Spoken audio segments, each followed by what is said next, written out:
Cholesterol, HDL, LDL, triglycerides. What does all this really mean and how does it help you improve your health? Today we're going to cover everything you need to know to understand your blood work better than your doctor.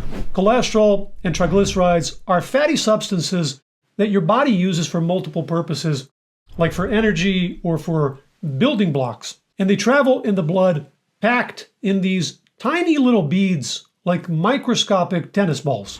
Honestly, once you understand that simple concept, we're halfway there. So one type of these beads is something called HDL, which you've probably heard of, and those don't cause disease. It's all the other beads we got to worry about. HDL just means high density lipoprotein. Lipoprotein is the technical name for these beads, and high density because when they were discovered, scientists would separate them by density. Doesn't really matter for today, but just so you know, HDL, high density, LDL, low density lipoprotein. And then there's a third type called VLDL, very low density lipoprotein, also called sometimes by other names, but for now we'll keep it simple. We got our HDLs, our LDLs, and our VLDLs. There's a few others out there, but we'll focus on these three main ones. HDLs, as we said, don't cause heart disease. LDLs and VLDLs, they can cause heart disease. Those are the ones we got to focus on. Now, having these beads in your blood is completely normal, completely healthy, but just like anything else in the body, if their level gets too high, if there's too many of these beads traveling around, then it can cause problems. They can go into the wall of our blood vessels, of our arteries, and get stuck in there and cause the growth of plaque. And this ultimately leads to things like heart attacks and strokes. The number one cause of death in humans is heart disease, cardiovascular disease, and it all comes down to these microscopic beads in our blood. Now, LDLs, they carry more cholesterol than triglyceride, and VLDLs, they're richer in triglycerides. So when our cholesterol level is very high, it suggests that we have a lot of these LDL beads traveling around. And when our triglycerides are very high, then that suggests we have a lot of these VLDL beads in our blood. So those are essentially all the tools you need, really simple concepts. Now let's look at your blood work and see what these values really mean. So this is what we call a basic lipid panel. Usually it has four main values on there: triglycerides, and then three types of cholesterol. So what's that all about? Well, it's the cholesterol cargo, the cholesterol being carried in different types of beads. So HDL cholesterol, the cholesterol carried by the HDL beads; LDL cholesterol, the cholesterol carried in the LDL beads, of course; and then total cholesterol, which is all the cholesterol being carried in all the beads, all summed up. So far, so good, right? Pretty simple. Now, what does each of these values mean? Total cholesterol is a very rough metric. We don't put much weight on that anymore because, as we said, it's the sum of the cholesterol in all the beads. So if my total cholesterol is high, I don't know if it's because I have a lot of HDLs or a lot of LDLs or what's going on. And like we said, HDLs don't cause disease. So total cholesterol is a pretty dirty metric. Some people have high total cholesterol and they are at very high risk. Some have it high and they're not at high risk. So it's just not reliable. Now, triglycerides, as we said, they reflect the VLDL beads, and those can cause heart disease. So triglycerides, in particular, very high triglyceride level is a red flag. Depending on the exact lab, high triglycerides is usually above 150 milligrams per deciliter. Although this isn't black and white, ideally you want them even lower, under 100 milligrams per deciliter. We often see high triglycerides in people who are overweight, people with diabetes. So first line of attack for someone with very high triglycerides is to clean up the lifestyle, lose weight, clean up the diet, less refined added sugars, less alcohol, more exercise, etc. And genetics affects triglycerides as well. Genetics affects everything. So sometimes people have extremely high triglycerides, many hundreds or even thousands of milligrams per deciliter, and often there's genetics in the mix. Next, we have HDL cholesterol, the cholesterol being carried in the HDL beads. Now, we used to call this the good cholesterol back in the day. I'm sure you've heard that. This is not considered a good way to think about it anymore because newer studies have shown that people can have very different levels of HDL cholesterol and not be at higher or lower risk of having a heart attack. So we pay a lot less attention to HDL cholesterol than we used to. HDL cholesterol is affected by obesity and diabetes, but also by alcohol and drugs and dozens of factors, really. So it's very non-specific. It's not that helpful. And raising HDL cholesterol is not a goal. We don't try to raise it.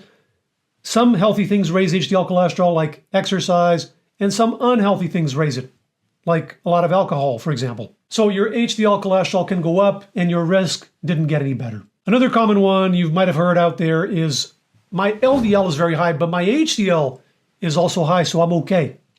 This is a mistake. HDL cholesterol doesn't provide any protection per se, as we said, and it doesn't offset risk. You also want to be careful with over-relying on ratios that contain HDL cholesterol. So dividing triglycerides by HDL cholesterol, or dividing total cholesterol by HDL cholesterol, and saying, oh, just ignore everything else, just look at this.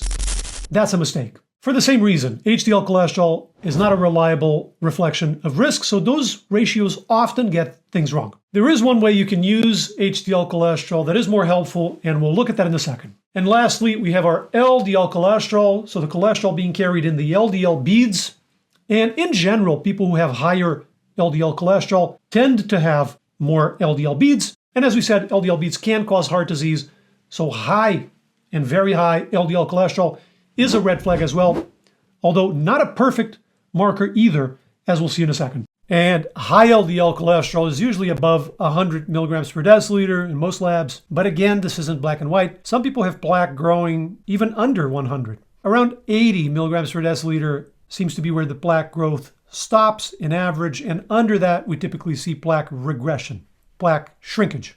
Okay, before we move further, there's a common question about the subtypes of LDL, the smaller and the larger LDLs, and which ones are harmful. Basically, we have a lot of content on this, and a lot of videos going over studies, going over interviews with experts. The bottom line is if the levels are too high, if the concentrations are too high, all of these sizes can cause problems. There are some tests that are pricier that you can get that measure all these different sizes of small LDLs and the large LDLs. They go by these different names, the fluffy and the small dense. Honestly, the evidence is not very convincing that these tests are worth it for most people. They just don't add that much information. I've never bothered to get this test myself. It doesn't change the strategy. Whether the small LDLs or the large LDLs are too high, I would want to normalize it regardless. So kind of knowing the total number really gives me the information I need. That said, some people prefer to get the test, and I got no problem with that. Now, if you're paying attention so far, you probably spotted a problem. LDL cholesterol and triglycerides are red flags when they're too high, but they're not perfect, right? Because my triglycerides could be high, and yet my number of VLDL beads could be normal if they're just a little fuller, right? Each bead is carrying a little more triglyceride, and so the triglyceride level is high, but the number of beads is not high. And the exact same logic goes for LDL cholesterol and the number of LDL beads. The LDL cholesterol could be a little high, not because I have more beads, but because each bead is carrying more cholesterol. And when that happens, it's the number of beads that matters. It's not the triglyceride or the LDL cholesterol level. It's the number of beads that causes heart disease, number of LDLs, number of VLDLs. So this realization right here explains 95% of these debates on social media. People at each other's throats. One side says, LDL, your LDL cholesterol, you don't want that to be too high. It's a problem. And the other side says, well, it's not reliable. It gets things wrong, so I ignore it. They're both right in a way. In general, the higher the LDL cholesterol, the higher the number of LDL beads tends to be. And that's bad news. But they don't always go perfectly together. And when they don't, it's the number of beads that reigns supreme. The LDL cholesterol level on your blood work gets it wrong. This is kind of a crazy realization, right? All of this attention and all these discussions over these lipid values on your blood work, the triglycerides, the cholesterol level, and at the end of the day, that's not even the real cause of the problem. They're reflections of the real causes. So what can we do about that? Can we measure the actual cause? Can we measure the actual beads? Yes, we can. There's a test called ApoB that measures the number of these beads that cause heart disease, all except the HDLs. And it's a great test to get. It costs about $10 to $50 depending on the lab. in most places in the US. Now, if you don't have an ApoB, if you don't have access to that measurement, there is something you can get based on the values you already have in your blood work that is almost as good and is completely free of charge.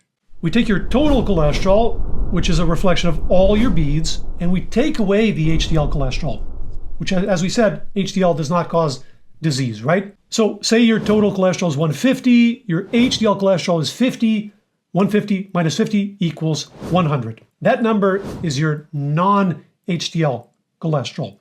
All of your cholesterol except for the HDL. And it's a better metric. It's a better reflection of your risk of heart disease than all of the stuff on your blood work, LDL, HDL, etc. It actually gives you a pretty good approximation of risk. It's almost as good as ApoB. And you want your non-HDL cholesterol under 130 milligrams per deciliter, ideally under 100, but under 130 is a good start. For a lot more on what causes heart disease and how to avoid it, check out this previous video, and I'll see you in there.